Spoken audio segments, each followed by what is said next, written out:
Hello， 大家好，今日咧同大家分享一個墨西哥烤粟米，最啱咧就係呢段時間睇波嘅時候食啦。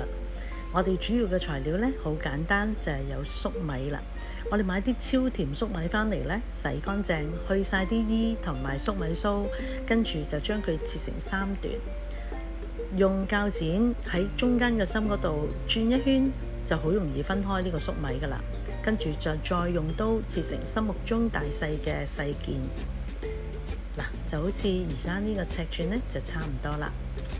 將所有嘅粟米咧都係咁樣切法，跟住我哋就校定個調味料啦。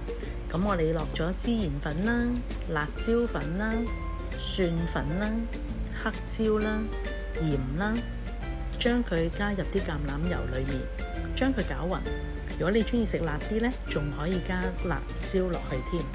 跟住我哋就將佢均勻咁樣掃喺所有嘅粟米上面，跟住就將佢放入去已經預熱咗嘅氣炸鍋，用180度火焗佢20分鐘。喺焗緊嘅時候呢，我哋就整定一個點嚟食嘅醬汁啦。為咗要健康啲，咁呢我就用咗乳酪100克，仲有就係黃芥末。跟住我哋就再加埋黑椒，再加埋鹽，仲有鮮榨嘅檸檬汁。其實咧，你中意咩味道嘅調味料，你加落去都得嘅。因為睇波嘅時間大部分咧都係好夜嘅。如果要健康啲，但係又好想有啲小食嘅，呢個小食真係啱晒你啊！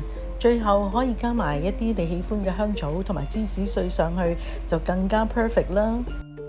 最重要都係嗰句，幫我手分享俾多啲嘅朋友一齊整嚟食，同埋追蹤我專頁啊！多謝你哋一直以嚟嘅支持，拜拜。